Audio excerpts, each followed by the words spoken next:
ಬಾಲ್ಯದ ನೆನಪುಗಳಿಗೆ ಜಾರಿದ ಹಳೆಯ ವಿದ್ಯಾರ್ಥಿಗಳು ಸರ್ಕಾರಿ ಶಾಲೆಯ ಶತಮಾನೋತ್ಸವ ಕಾರ್ಯಕ್ರಮ ಬೆಳಗಾವಿ ನಗರದ ಶಹಾಪುರದಲ್ಲಿರುವಂತ ಸರ್ಕಾರಿ ಶಾಲೆ ಶಾಸಕ ಅಭಯ್ ಪಾಟೀಲ್ ಕಲಿತಿರುವ ಶಾಲೆಯಲ್ಲಿ ಸಂಭ್ರಮಾಚರಣೆ ಇದೆ 100 ವರ್ಷ 100 ನೆನಪು ಸಂಭ್ರಮ ಶಾಸಕ ಅಭಯ್ ಪಾಟೀಲ್ ನೇತೃತ್ವದಲ್ಲಿ ವಿವಿಧ ಕಾರ್ಯಕ್ರಮಗಳನ್ನು ಆಯೋಜನೆ ಮಾಡಲಾಗಿದೆ ಶಾಲಾ ಮಕ್ಕಳಂತೆ ಸ್ಕೂಲ್ ಬ್ಯಾಗ್ ಹಾಕಿಕೊಂಡು ಸೈಕಲ್ ತುಳಿದಿದ್ದಾರೆ ಸಹಪಾಠಿಗಳು 1985ನೇ ಬ್ಯಾಚ್ನ ವಿದ್ಯಾರ್ಥಿಗಳ ವಿಶೇಷ ತರಗತಿ ಇದು ಬಾಲ್ಯದ ನೆನಪುಗಳು ಮರಳಿಸಿದ ಶತಮಾನೋತ್ಸವ ಕಾರ್ಯಕ್ರಮ ದೇಶ ವಿದೇಶಗಳಲ್ಲಿ ನೆಲೆಸಿದ್ದಂಥ ವೈದ್ಯರು ಉದ್ಯಮಿಗಳು ವಿಜ್ಞಾನಿಗಳು ತಮ್ಮ ಸ್ಥಾನವನ್ನು ಮರೆತು ವಿದ್ಯಾರ್ಥಿಗಳಾಗಿದ್ದು ಬಹಳ ವಿಶೇಷ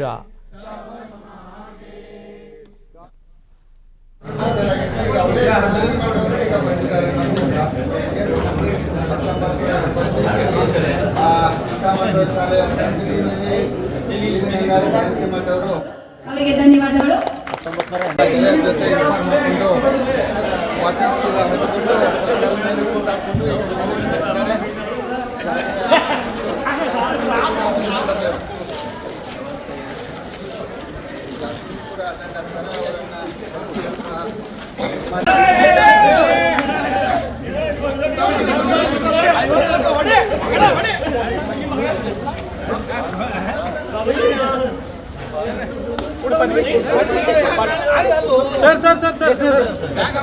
ಅವ್ರ ಗೆಳೆಯರ ಜೊತೆ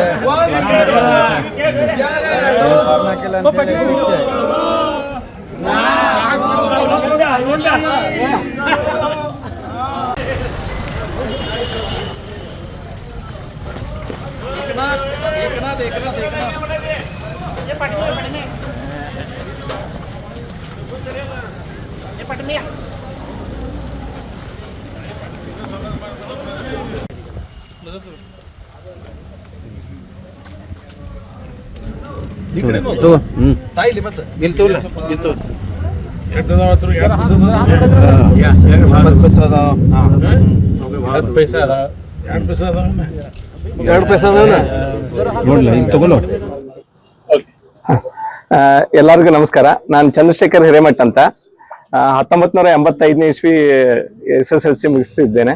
ಈಗ 40 ವರ್ಷ ಆಯ್ತು. ಹಂಗಾಗಿ ನಾವು ಎಲ್ಲರೂ ಕೂಡಿ ಆನಂದದಿಂದ ಇದನ್ನ ಮಾಡಾಕ್ತೇವೆ. ಇದಕ್ಕೆಲ್ಲ ಅಭಯ್ ಪಾಟೀಲ್ ಅವರು ಎಲ್ಲಾನು ಅರೇಂಜ್ಮೆಂಟ್ ಮಾಡಿ ಬಹಳ ದಿನದಿಂದ ನಮ್ಮ ಸ್ಕೂಲ್ ಎಲ್ಲ ರೆಡಿ ಮಾಡಿಸಿ ಎಲ್ಲ ನೀಟಾಗಿ ಮಾಡ್ಯಾರ. ಈಗ ನಮ್ಗೆ ಹಳೆ ನೆನಪೆಲ್ಲ ಇದಾಗ್ತಾವ. ಈಗ 40 ವರ್ಷದ ಹೆಂಗಿದ್ವೆಲ್ಲ ಹಂಗೆ ಅದೇವ. ಈಗ ಅದಕ್ಕೆ ಎಲ್ಲ ಸ್ಕೂಲ್ ಬ್ಯಾಗು ಇವು ಎಲ್ಲ ತಗೊಂಡ್ ಬಂದು ಎಲ್ಲಾರು ಗೆಳೆಯರು ಕೂಡ ಮೊದ್ಲಿನ ನೆನಪೆಲ್ಲ ಮತ್ತೆ ರಿಪೀಟ್ ಆಗ್ತಾರೆ.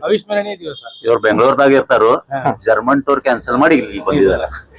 ಅವಿಸ್ಮರಣೀಯ ದಿವಸ ಇಂದಿನ ದಿವಸ ಅವಿಸ್ಮರಣೀಯ ಇಂಥ ಮೂಮೆಂಟ್ಸ್ ಮತ್ತೆ ಸಿಗುದಿಲ್ಲ ನಮ್ಗೆ. ಈಗ ಎಲ್ಲಾರು ಕೂಡ ಈಗ ನಾವ್ ಅಷ್ಟೇ ಅಲ್ಲ, ಮತ್ತೆ ಹಳೆ ಇವ್ರು 60ರ ಇಸ್ವಿಗಿಂದ ಎಲ್ಲಾರು ಇವತ್ತು ಶಾಲೆಗೆ ಸೇರ್ಯಾರ. ಖುಷಿ ಆಯ್ತು ನಮ್ಗುನು. 63 ಬ್ಯಾಚ್.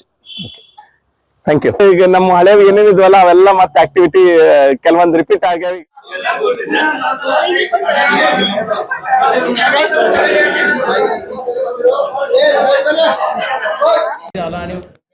ಶಾಲೆಯಲ್ಲಿ ನಾನು ಕಲ್ತಿದ್ದೆ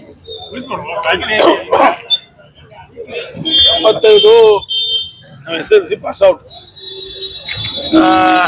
ನಾವು ಶಾಲೆ ಹೋಗೋ ಟೈಮ್ನಾಗ ರವಿ ಅಂಗಡಿ ಅದು ಫೇಮಸ್. ಚಿಂತಾಮಣರಾವ್ ಶಾಲೆ ಮತ್ತು ರವಿ ಅಂಗಡಿ ಅಂದ್ರೆ ಒಂದೇ ನಾಣ್ಯದ ಹಿಡುಪು ಆಗಿದ್ದಾಗ ಶಾಲೆ ಹೋಗೋ ಸಮಯನಾಗ 2 ಪೈಸಾ 3 ಪೈಸಾ 5 ಪೈಸಾನ್ಯಾಗ ಚಕ್ಕಿ ಈ ಪೇಪರ್ ಮೇಟ ಖರೀದಿ ಮಾಡ್ತಿದ್ವಿ. ಇವತ್ತು ಅವ್ರಿಗೆ ಬಂದಿದ್ದೀವಿ 2 ಪೈಸಾ 5 ಪೈಸಾ 10 ಪೈಸಾ 20 ಪೈಸಾನ ಕೊಟ್ಟಿದ್ದೇವೆ. ಅವ್ರಿಗೆ ನಡೀತಿದ್ದೇವೆ ಬಿಡ್ತಿದ್ದೇವೆ ಭಾಗ 2. ಆದ್ರೆ ಅವಾಗಿಂದ ಏನ್ ನಾವು ಪೇಪರ್ ಮೇಡೋದು ಅಂತಿದ್ವಿ ಅದ ಪೇಪರ್ ಮೇಡ ತಗೊಂಡಿವಿ. ಯಾವ ಮಾರ್ಗದಿಂದ ಶಾಲೆ ಹೋಗ್ತಿದ್ವಿ. ಯಾರ್ಯಾರು ಡಬಲ್ ಸೀಟ್